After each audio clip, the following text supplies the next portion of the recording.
Bonjour, à l'occasion de cette semaine de la qualité de vie au travail, je voudrais vous inviter à faire un focus sur la notion de résilience et pourquoi est-ce que cette notion de résilience a toute sa place dans cette semaine de la qualité de vie au travail et pour les acteurs de la qualité de vie au travail. On parle beaucoup de la résilience, mais qu'est-ce qu'il y a derrière? Eh bien, il y a principalement 4 dimensions.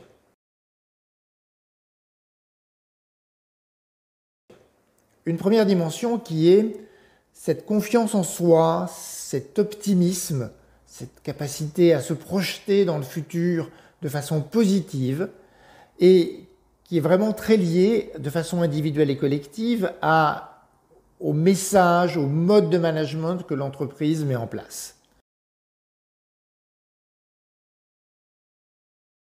Deuxième point, c'est la gestion des émotions. Attention à la période dans laquelle on rentre, dans lesquels les messages sont souvent négatifs sur le plan de ce qui nous présente sur le plan économique et avec toute une série d'émotions très négatives qu'on pourrait produire, comment on aide les acteurs à ne pas se laisser déborder par ces émotions négatives et à quand même trouver des émotions positives dans ce qu'ils vivent. Troisième point, le jeu relationnel. Le jeu relationnel, c'est la confiance que j'ai dans les autres acteurs, c'est la qualité du soutien qu'on s'apporte les uns aux autres, et ça va être absolument fondamental, là encore, dans la qualité de vie des acteurs et dans leur capacité à rebondir. Puis dernier point, c'est l'organisation du travail.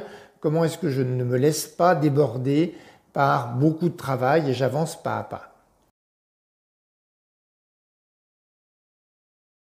Donc vous voyez que la résilience, c'est l'enjeu majeur pour les entreprises qui ont besoin de trouver le rebond dans le contexte dans lequel on se trouve, mais c'est l'enjeu majeur de la qualité de vie au travail parce que les acteurs résilients sont des acteurs qui trouvent de la qualité de vie dans ce qu'ils font et qui trouvent beaucoup d'élan et de plaisir dans ce qu'ils vont mettre en œuvre en se soutenant mutuellement les uns les autres. Donc, la qualité de vie au travail doit se saisir de ce sujet, doit lancer des formations autour de ça, doit encourager les managers à construire autour de ce thème et pas seulement l'employer de façon répétitive sans qu'on sache ce qu'on met derrière.